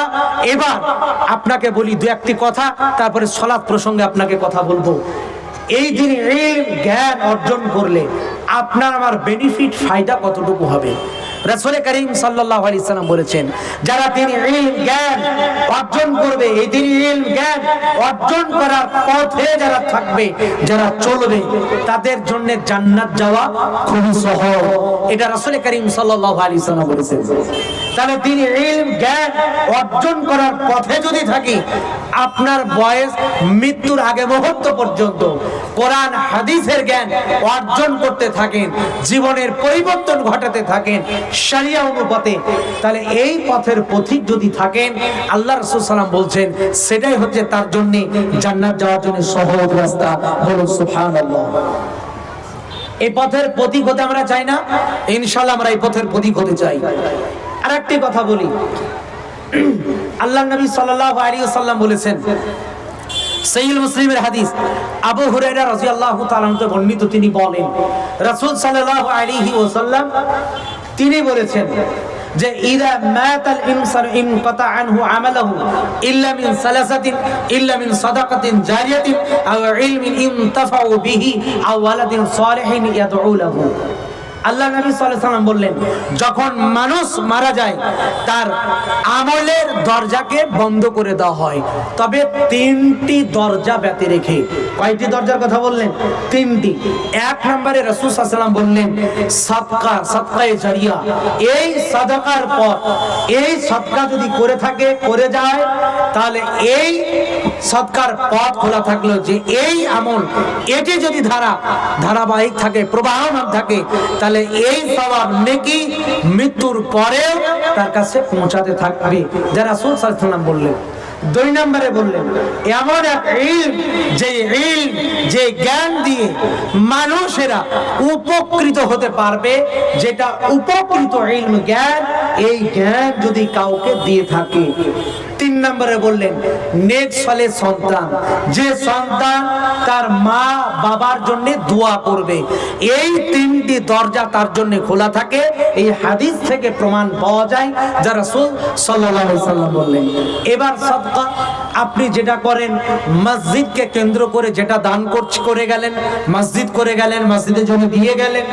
আপনি যেটা মাদ্রাসার জন্য দিলেন, দ্বীনি ইলম অর্জন করার মারকাজে দিলেন, যেটা দ্বীন ইসলামের পথে আপনি দিয়ে গেলেন, এই সাদকা প্রবাহমান থাকলে এই সওয়াব নেকি মৃত্যুর পরেও, কবরেও থাকা অবস্থাতে আপনি পাবেন, যা রাসূল সাল্লাল্লাহু আলাইহি ওয়াসাল্লাম বললেন।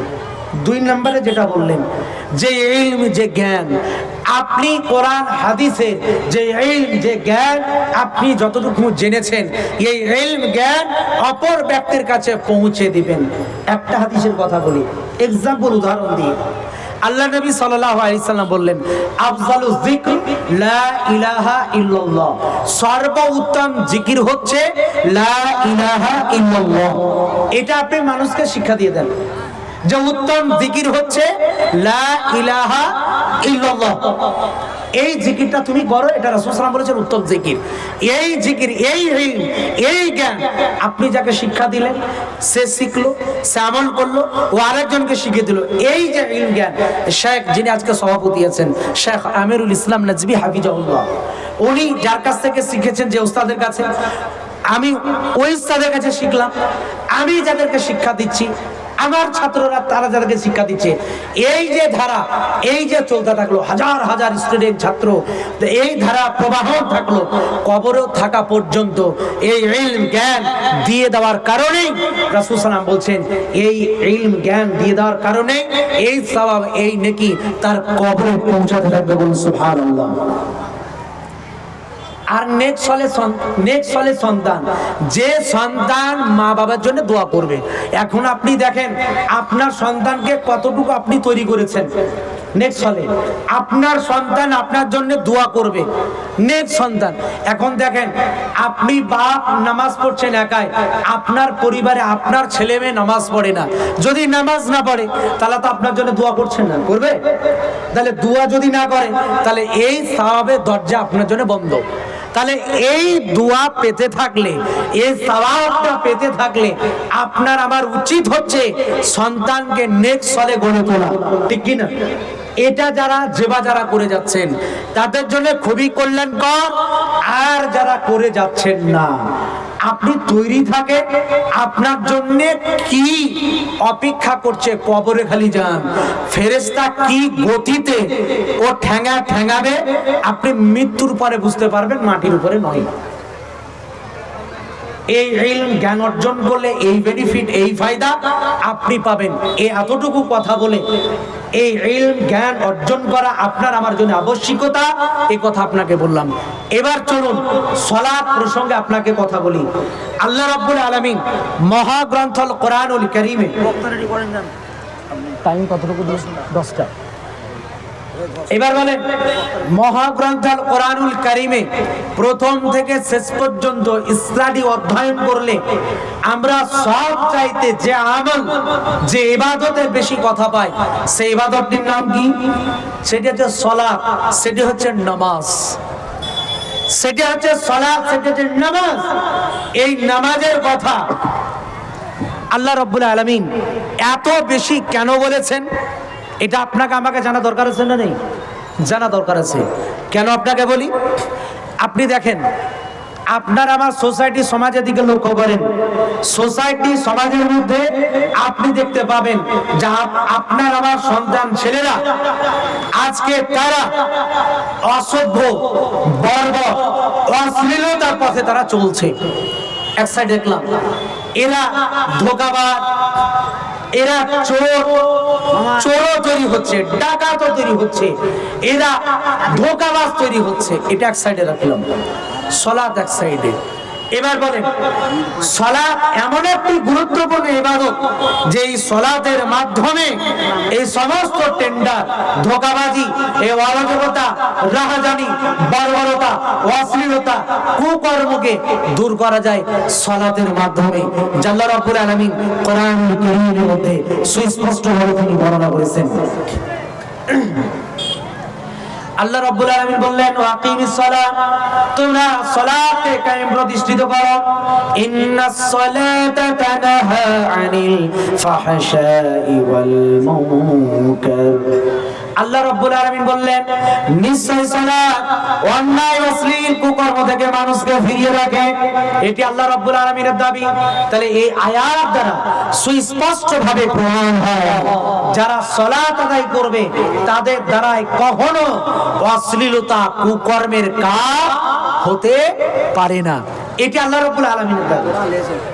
এবার বলেন, এই সালাত কতটুকু আপনার আমার পরিবারে, কতটুকু আপনার আমার ব্যক্তিগত জীবনে কতটুকু প্রতিষ্ঠিত করতে পেরেছি, ভাবতে পেরেছেন আপনি? এবার বলেন, আল্লাহ যতটা সালাতের কথা বলেছেন, যতটা আলেম ওলামা সালাত নামাজ প্রসঙ্গের কথা বলেন, একাধিক আলোচনা তিনারা যত জুমার খুতবায় আলোচনা করেন, শেষ প্রসঙ্গে তারা সালাতের কথা বলেন, নামাজের কথা বলেন।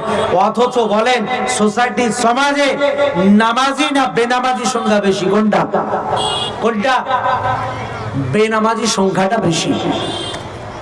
এই বেনামাজির সংখ্যা বেশি থাকার কারণে সোসাইটি সমাজে এই অশ্লীলতা, কুকর্ম, বেহেয়াপনা এগুলো আমরা দেখতে পাই। তার কারণে আপনার আমার পরিবারের ছেলেরা এই সমস্ত কাটা এর ন্যাংটা পোশাক পরে, গিটির নিচে কাপড় পরে এই সমস্ত অশ্লীল ভিডিও তারা বানায়। আপনার আমার পরিবারের মেয়েরা বোরখা নামক পোশাক পরে, এই নেকাবকে পরে তারা রেস্টুরেন্টে যায়, পার্কে যায়, হারাম রিলেশন করে, অশ্লীলতার পথে থাকে। সালাত তারা আদায় করে না, নামাজ পড়ে না, তারা এই সমস্ত কুকর্মের সঙ্গে যুক্ত আছে। তার মানে নামাজ এই সমস্ত বিষয় থেকে তাদেরকে দূরে রাখবে। কিন্তু নামাজকে গুরুত্ব না দেওয়ার কারণে, নামাজকে প্রতিষ্ঠিত না করার কারণে এই সমস্ত কার্যকলাপ আমরা দেখতে পাই। অথচ রাসূল করিম সাল্লাল্লাহু আলাইহি সাল্লাম বলেছেন, ইদা আফসাহা আওলাদুকুম ফাল্লিমুহুম লা ইলাহা ইল্লাল্লাহ ওয়া ইদা আযকারু ফামুরহুম বিসসালাত। নবী করিম সাল্লাল্লাহু আলাইহি সাল্লাম বলেছেন, যখন তোমাদের সন্তান কথা বলতে শিখবে তখন তাদেরকে শিক্ষা দাও, ফাল্লিমুহুম, তাদেরকে এই জ্ঞানের শিক্ষা দাও যে লা ইলাহা ইল্লাল্লাহ, আল্লাহ ছাড়া সত্যিকারের কোনো ইলাহ মাবুদ নেই। এই তাওহীদের জ্ঞান তাদের ভিতরে দিয়ে দাও। এই তাওহীদের ইলম, এই জ্ঞান তাদের ভিতরে আমরা দিইনি। তারপরে রাসূল সাল্লাল্লাহু আলাইহি ওয়াসাল্লাম বললেন, ওয়া ইযা আফগারু ফামুরহুম বিসসালাহ, দুধের দাঁত পড়ে গেলে, এই দাঁত ঝরে গেলে তখন তাদেরকে সালাতের কথা বলো, নামাজের কথা বলো। এই হাদিসের মধ্যে দুইটি কথা বললেন। এক, তাদেরকে এই জ্ঞান দিয়ে দাও, যাদেরকে তাওহীদের জ্ঞান দাও যে আল্লাহ ছাড়া কোনো সত্যিকারের ইলাহ মাবুদ নেই। এই জ্ঞান আমরা দিতে পারিনি। আপনাকে বলছিলাম ইলমের কথা। এটা না দেওয়ার কারণে আপনার পার্শ্ববর্তী রাজ্য মানে আমার পশ্চিমবঙ্গে, এই মুর্শিদাবাদে, খুব একটা ডিস্টেন্স নয়, যদিও আপনারা ঝাড়খণ্ডের মানুষ কিন্তু পাশাপাশি মানে আমাদের মতো আপনারা মিশে আছেন। তা আপনাদের ধুলিয়ানের সবচেয়ে বেশি, আপনাদের আনাগোনা এবং ঘোষাঘষি ব্যবসা বাণিজ্য এই এলাকাতে আপনি দেখবেন যা আমাদের মুসলিম পরিবারের সন্তান, এরা এমএলএ এমপি আছে না নাই? আছে। আমি বলি না, কাউরির নাম নিয়ে বলি না, এই ইলম, এই জ্ঞান তাদের না দেওয়ার কারণে, তাদেরকে নামাজি না বানার কারণে, নামাজও যদি পড়ে তাদের লৌকিকতার নামাজ, লোককে দেখানোর জন্য, কিন্তু প্রকৃত আল্লাহর ভয় নিয়ে সালাত নামাজ নয়। আর আল্লাহর প্রকৃত তাওহীদের জ্ঞান, তার আকীদা সে বিশ্বাস না থাকার কারণে আপনি দেখবেন যে আমাদের পরিবারের সন্তান এমএলএ এমপি, নামের শেষে কাউরির হোসেন, কাউরির ইসলাম, আরো কিছু টাইটেল আছে, অথচ দেখবেন আছে না নাই? বুঝতে পারলেন না? আবার আপনি দেখবেন অমুক মণ্ডপ, ফিতা কাটার জন্য অমুক, আছে না নেই? আমাকে হাসি লাগে, আশ্চর্য লাগে, বলে আমি মুসলিম, অথচ আবার স্টেজে মুসলমানদের এই জালসা জুলুসে গেস্ট মেহমান থাকে, প্রধান অতিথি আছে না নাই, এলা থাকে। আবার এসে আসসালামু আলাইকুম সালাম দিয়ে বলে, আমি আলহামদুলিল্লাহ 5 ওয়াক্ত নামাজ পড়ি, আমি খুব ভালোবাসি, মাদ্রাসা পছন্দ করি, টুপি পছন্দ করি, দেখবেন টুপিও পরে আছে। মানে কি রঙ্গ তামাশা ভাই! আশ্চর্য লাগে আমাকে যে এরা এই জায়গায় এসে সালাম দিয়ে কোরআনের কথা বলে, তাহাজ্জুদের কথা বলে, আরো কিছু কথা বলে, আবার দেখবো ওই জায়গাতে গিয়ে তাদের সে জায়গায় মানে কি বলে যে আমরা তাদের ভোট নিয়েও এমএলএ এমপি হয়েছি। এবার বলেন, হিন্দু পরিবারের এমএলএ এমপি নাই, আছে না নাই? তো তাদেরকে কি মুসলমান ভোট দেয় না? দেয় কি দেয় না? কই কোনোদিন তো দেখলাম না জুম্মার দিনে এসে জুমার খুতবা ছিল, মাথায় টুপি দিয়ে নামাজ পড়লো, কোনোদিন দেখলাম না ভাই। কোনোদিন দেখলাম না অমুক এমএলএ এমপি যারা হিন্দু ভাই, তারা কোনোদিন ঈদগাহ ময়দানে এসে কোনোদিন দেখলাম না আমাদের এই উৎসবে অংশগ্রহণ করলো। তাদের প্রয়োজন পড়লো না, মানে তাদের আকীদা, তাদের বিশ্বাস তারা জানে, তার জন্য তারা আসে না। এটা আমাদের ধর্ম নয়, ওটা হচ্ছে ওদের ধর্ম। আর আমি মুসলমান, নামের শেষে হোসেন ইসলাম। আবার ও জায়গায় গিয়ে এমনি আবার আশ্চর্য গেলাম একজনকে, যে অনেক সভা মুসলমান হিন্দু অনেকে আছে, অথচ সে জায়গায় এসে হচ্ছে নমস্কার আস্তাগফিরুল্লাহ। ও তাওহীদই বুঝে না, ও আকীদা বুঝে না। তার জন্য রাসূল করিম সাল্লাল্লাহু আলাইহি সাল্লাম বললেন, কথা বললে তাকে ইলম দাও, যে এক আল্লাহর তাওহীদের একত্ববাদের শিক্ষা দাও। তাওহীদ যদি বুঝতো কোনোদিন যেত না। কোনোদিন হিন্দু ভাইরা বলে না যে আমাদের এই জায়গায় না এলে আমরা তাদেরকে ভোট দিব না, স্লোগান দেয়। ওটা আলাদা ডিপার্টমেন্ট। আমি কাকে ভোট দিব কি দিব না এটা আমার পার্সোনাল ম্যাটার। আমি ভারতবর্ষের নাগরিক, আমি যাকে পছন্দ করব ভোট দিব কি দিব না এটা আমার পার্সোনাল ব্যাপার। কিন্তু নিজ ধর্ম নিজের কাছে, তার আকীদা তার বিশ্বাস তার কাছে। আমি মুসলমান, আমি মরে গেলেও আমার মাথা নত আল্লাহ ছাড়া কাউরির কাছে হবে না। কিন্তু বলেন এটা করলে আল্লাহ বাদ দিয়ে কাউরির কাছে মাথা নত হয় না, অথচ নামের নিচে শেষে ইসলাম। এবার বলেন ঈমান যে ভঙ্গের 10টি কারণ, তার মধ্যে শিরিক নাই। এবার বলেন ওই এমএলএ এমপির ঈমান আছে তো? এটা আপনার কাছে আমি প্রশ্ন ছেড়ে গেলাম। রাসূল করিম সাল্লাল্লাহু আলাইহি ওয়াসাল্লাম বললেন তাদেরকে ইলম জ্ঞান দাও। একটা কথা ছুটে গেছিল আপনাকে স্মরণ করাই। একজন খ্রিস্টান দার্শনিক খুব মূল্যবান কথা বলেছেন এরই জন্য। কি বলেছেন?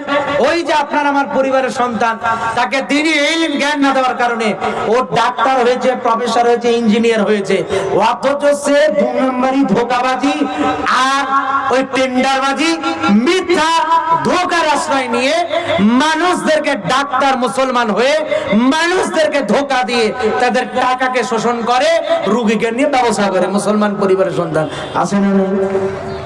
প্রফেসর আছে না নাই? ও ইঞ্জিনিয়ার আছে না নাই?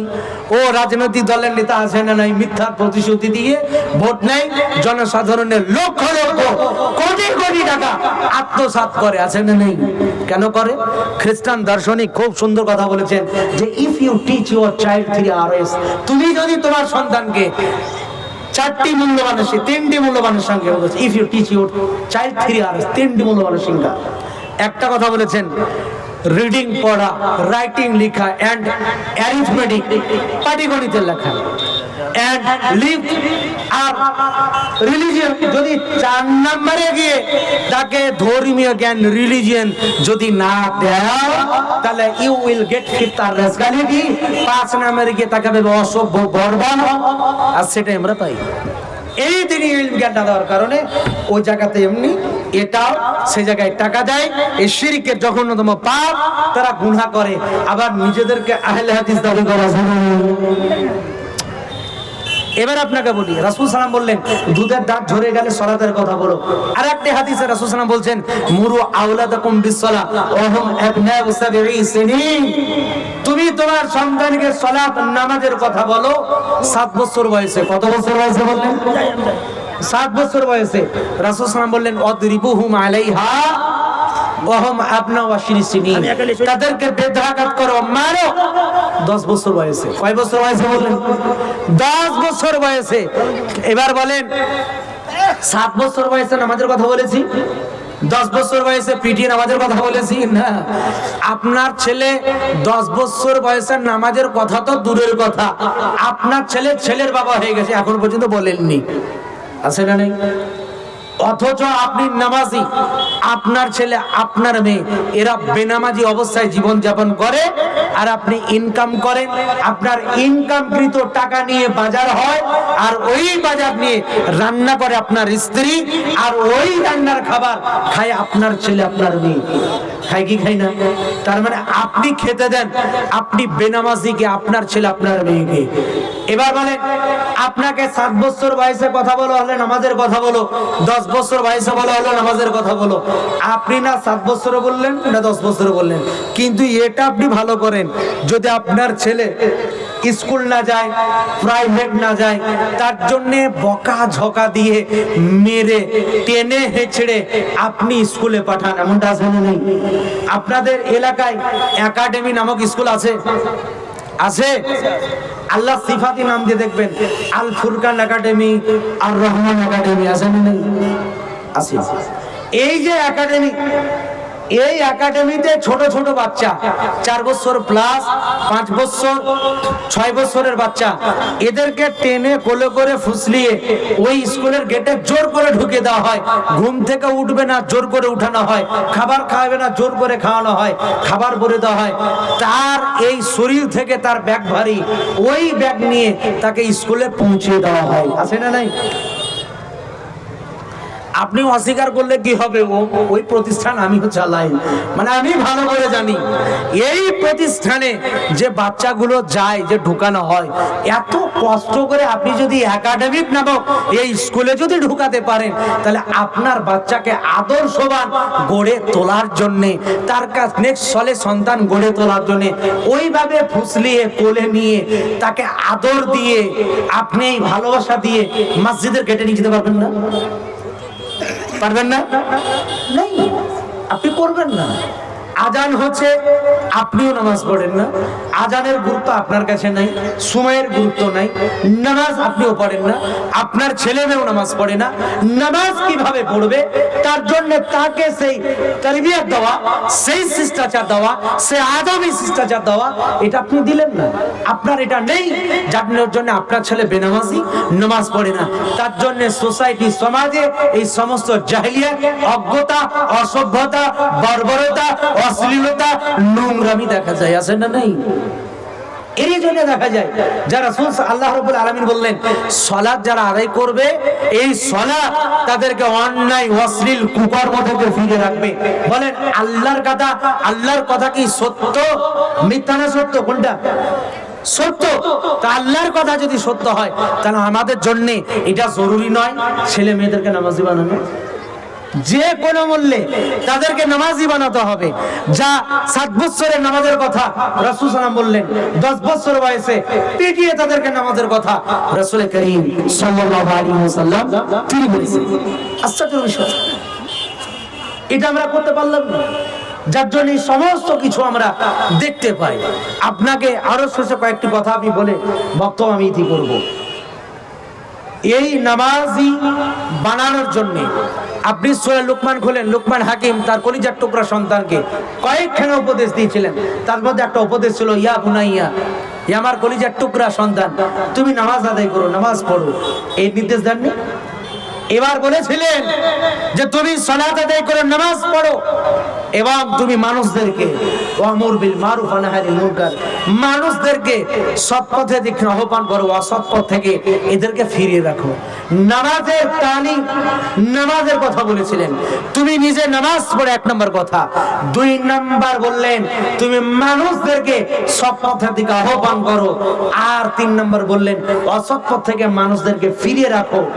শেষে বললেন তুমি ধৈর্য ধারণ করবে, অসবির আলাইকা, তুমি ধৈর্য ধারণ করো। শেষে এই যে কথা বললেন, আপনি আমি যদি বলতাম আমাদের সন্তানকে যে তুমি নিজে নামাজ পড়ো, 5 ওয়াক্ত নামাজ পড়বে, আর তোমার বন্ধু বান্ধবদেরকে বলবে যে যারা নামাজ পড়ে না, যারা এই সমস্ত নোংরামি, অশ্লীলতা, বেহায়ার সঙ্গে যারা যুক্ত আছে, তাদেরকে তুমি বিরত রাখার কথা বলবে, তাদেরকে বলবে এই নামাজ তোমরা পড়ো। আল্লাহ বলেছেন নামাজ পড়ার কথা বলো, এই নামাজ পড়ো। সে যদি হারাম কোনো রিলেশন সম্পর্কের সঙ্গে যুক্ত হয়, তাহলে তাকে বলবো এটা হারাম, এটা থেকে বিরত থাকো, জিনার সঙ্গে লিপ্ত হয় না, এ ব্যভিচার করিও না, এই সমস্ত বিষয় থেকে তুমি দূরে থাকো। এই কথা আপনি আমি যদি দিতে পারতাম, তাহলে আপনার আমার কলিজার টুকরা সন্তানগুলো এরা আদর্শ গড়ে উঠতো। সোসাইটি, সমাজে এত অন্যায়, অশ্লীলতা, কুকর্ম, বেহায়াপনা আমরা দেখতে পেতাম না। এত হারে আমরা এত ধোঁকাবাজি, টেন্ডার আমরা দেখতে পেতাম না। যদি সন্তানগুলোকে নামাজি বানাতে পারতাম, তাহলে এরা আদর্শ গড়ে উঠতো। ফলে এই সন্তান আপনার আমার জন্য মৃত্যুর পরে এরা দোয়া করত, সন্তান মা বাবার জন্য এরা দান খয়রাত, এরা সদকা করত। মা বাবা কি করে নাজাত পাবে, এরা কি করে সওয়াব পাবে, এই চিন্তা চেতনা নিয়ে তার এই সমস্ত আমলের সঙ্গে নিজকে নিযুক্ত করত, মা বাবার জন্য দোয়া করত। কিন্তু আফসোসের বিষয়, আমরা যেমন সন্তানদেরকে এ নেক সলে গড়ে তুলতে পারেনি, তার জন্যে আপনি মা বাপ, যেমনটি রাসূল সাল্লাল্লাহু আলাইহি ওয়াসাল্লাম বললেন, তোমরা যদি নেক সালেহ সন্তান গড়ে তোলো তাহলে এই সওয়াব নেকি পেতে থাকবে, এই বেনিফিট ফায়দা পাবে। কিন্তু পক্ষান্তরে আপনি ভাবেন তো তার অপোজিট, উল্টো। যদি সন্তানকে যদি আপনি অসভ্য বর্বর গড়ে তুলে যান, আর এই অসৎ সন্তান যদি থাকে পৃথিবীর বুকে, যদি 100 পিকআপে ও জিনা করে, ব্যভিচার করে, ধোঁকাধড়ি করে, টেন্ডারবাজি করে, মিথ্যার আশ্রয় হয়, মানুষকে ধোঁকা দেয়, এই সমস্ত অশ্লীল কুকর্মের সঙ্গে যুক্ত হয়, এই যতগুলো করবে এই পাপ যেমন হবে, এই পার্সেন্টেজ আপনিও বাপ কবরে পাবেন না। আপনি পাবেন না, এটা ভেবেছেন কখনো? সওয়াব নেকি যেমন পাবে, তার অপোজিট উল্টোটাও আপনার জন্য অপেক্ষা করছে। এর জন্য খুব সতর্ক সাবধান। আপনার জন্য, বাপের জন্য আপনার উচিত হচ্ছে এই সমস্ত কার্যকলাপের সঙ্গে এই সমস্ত দিক নির্দেশনাগুলোকে গ্রহণ করে আপনার আমার উচিত হচ্ছে দ্বীনি ইলম, এই জ্ঞানকে অর্জন করা।